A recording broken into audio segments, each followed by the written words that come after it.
pamoja na waamini wenzetu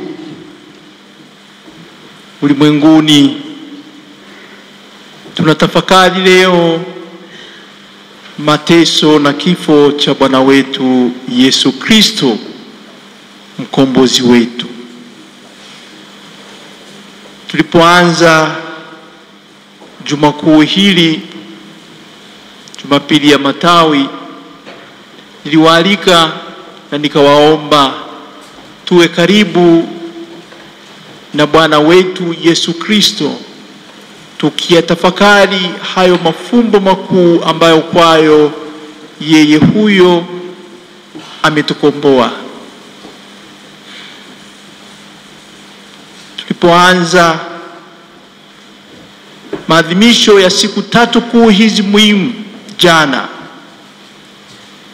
nimewaalika vile vile tuwe karibu naye huyu Kristo mkombozi wetu, tukilitafakari hilo la upendo mkuu aliouonesha kwetu sisi, kwa vyote kama alivyokuwa ametumwa na Mungu Baba yake akaifanya hiyo kazi ya kutukomboa sisi kutoka katika utumwa wa Shetani, utumwa wa dhambi, na hivyo kutupatanisha tena na Mungu mwenyewe.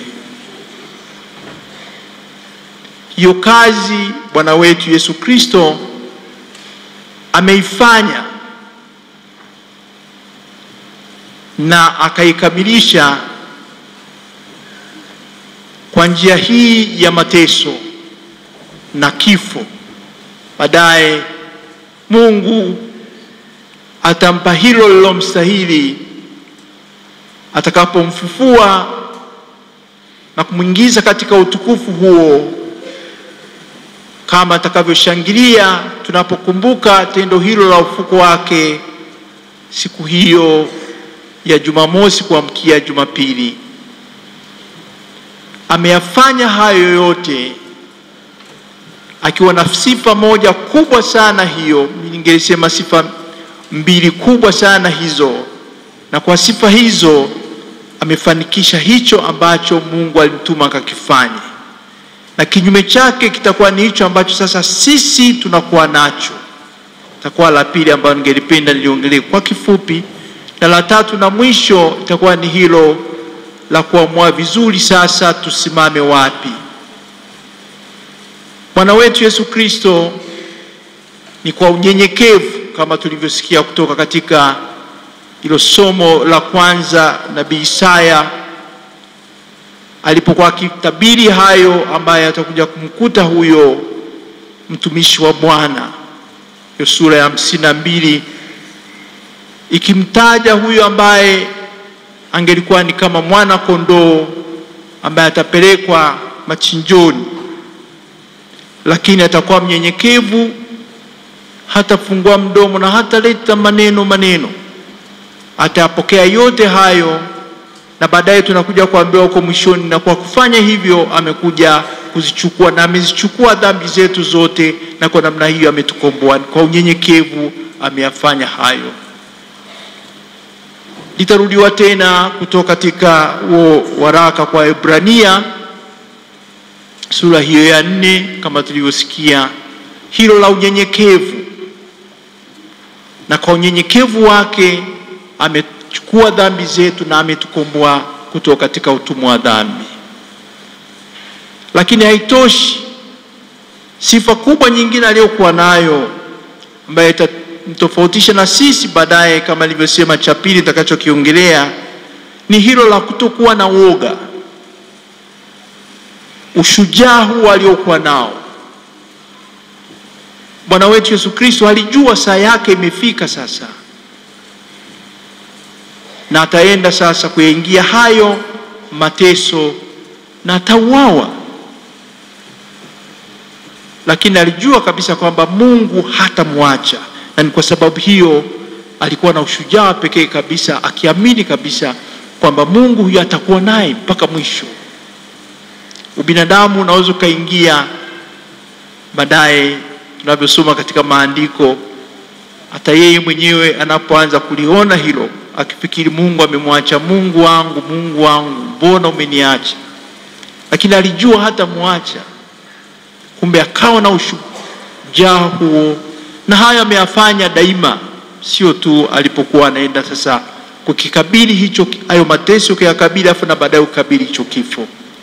Uhusiano wake yeye na Mungu ambaye alimtegemea daima, utaliona hasa pale anapotaka kuyafanya yale yaliyo makubwa. Mfano tu miwili, mmoja huo kabla hajawachagua kuwaita wale mitume wake, kusali, kuunganika pamoja na Mungu wake. Kusali pamoja na Mungu wake ndio alikuwa anazipata hizo nguvu Mungu Baba yake.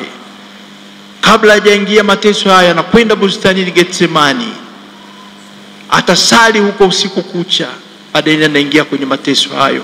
Muunganiko huu na ndio hilo lilimpa nguvu, lakini kwa vyote nguvu hiyo inakuja baada ya kuwa yeye amekuwa mnyenyekevu na akasikia yote hayo ambayo Mungu alitaka yafanye. Ndugu zangu, tunapotafakari na baadaye tutakapoheshimu huo msalaba, tukimwabudu huyo Mungu wetu, Bwana wetu Yesu Kristo aliyetukomboa, tumuombe, tumpelekee na sisi hilo ombi kubwa sana. Tuwe wanyenyekevu, tuwe tayari kusikia hiyo sauti ya Mungu, na tutakaposikia sauti ya Mungu tuwe na uhakika kabisa kwamba sasa atakuja kutupatia sisi nguvu, na kwa nguvu hizo tutakuja kuyafanya mengi sana kama anavyotaka, na kushirikiana pamoja na huyo mkombozi wetu Kristo kuendeleza kazi yake hiyo ya ukombozi. Tunapaswa na sisi tuwe wanyenyekevu ili tuweze kuipata hiyo nguvu kama alivyopata nguvu hiyo Bwana wetu Yesu Kristo. Sisi tu dhaifu, hilo ndio linatofautisha pamoja na Kristo. Tunakuwa dhaifu sisi, tunaogopa, tunakuwa na uoga, na hayo tayaona katika mengi ambayo tunayafanya katika maeneo mbalimbali. Iwe ni katika familia zetu, uoga upo, udhaifu upo. Yanakuja magonjwa, tayari tunaanza kuogopa kabisa, tunafikiri kwamba Mungu kaondoka, hayupo tena pamoja na sisi. Tutaanza kuingia kwenye mambo ya ajabu, kutafuta nguvu nyingine kutoka sehemu nyinginezo hizo ambazo tunazifahamu sisi wenyewe. Udhaifu wetu unatufanya tuanze kuyatenda yale ambayo ni ya kibinadamu, ambayo si ya kimungu. Lakini yote haya yanakuja kwa sababu tunashindwa kuwa wanyenyekevu na kutaka kuisikia sauti yake Mungu kama alivyofanya Bwana wetu Yesu Kristo. Ndugu zangu, tunaalikwa leo ili tuweze kuondokana na udhaifu wetu huo na hayo mateso mengi ambayo tunayapata ambayo hayaishi. Tusidanganye, ndio Mungu ametukomboa kupitia kwake huyo Bwana wetu Yesu Kristo kwa mateso na kifo, lakini ule udhaifu wetu unabaki pale pale. Tunabatizwa, ndio tunaipata hiyo neema ya ubatizo, ndio ni nguvu ya Mungu inakuja kwetu, lakini Mungu anakuacha bado katika uhuru wako huo.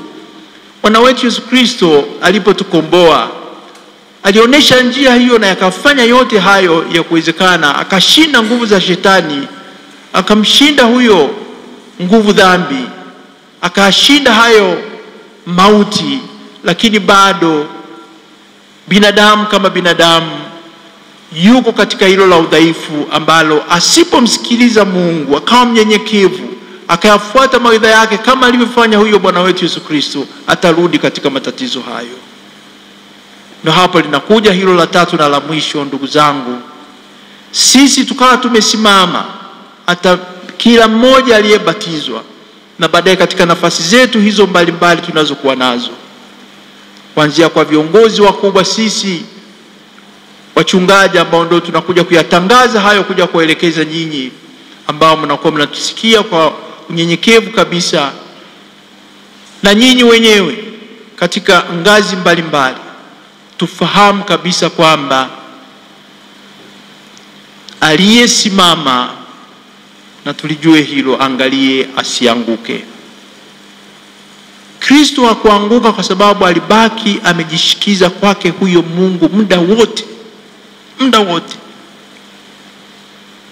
mpaka anapokuja kufa, yuko pamoja na Mungu huyo. Na sisi hivyo hivyo, usije leo kufanikiwa kama kiongozi. Wanakuja sasa viongozi wengi leo, tuko pata viongozi wanaopenda hata kuja kupigiwa kura, wanaopenda kuja, vizuri sana, na hasa wale waamini wetu. Tuomba baraka safi kabisa, wabaki wameunganika na hiyo baraka ya Mwenyezi Mungu ambayo itakuja kuwafanya waende sasa wakafanya yale ambayo ni mazuri ya kuja kuleta ukombozi huo na maendeleo ambayo tunahitaji.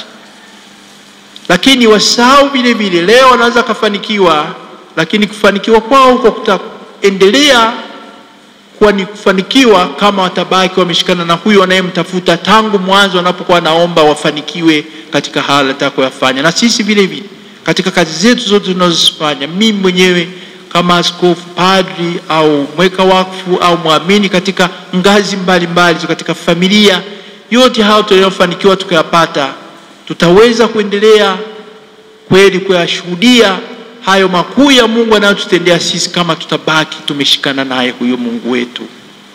Kwa sababu hiyo nawaalika leo tutakapokwenda kumheshimu, kuheshimu huo msalaba, kumwabudu huyo Kristo aliyetufia katika huo msalaba na kutukomboa, tumwekee hiyo ahadi kwamba tunataka tubaki na wewe, wewe uliyetukomboa. Hata kama nafanikiwa mimi leo, lakini jua kabisa kesho sitafanikiwa kama sitabaki na wewe, kama wewe ulivyofanikiwa, kwa sababu ulibaki na huyo Mungu Baba yako tangu mwanzo mpaka mwisho.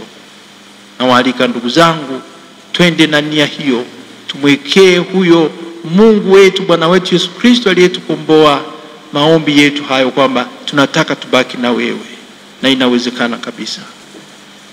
Tufanye tafakuri fupi, tafakari tukoje sisi na tunapenda tuweje mbele ya Bwana wetu Yesu Kristo huyo ambaye ametufia na kwa kutufia ametuokoa.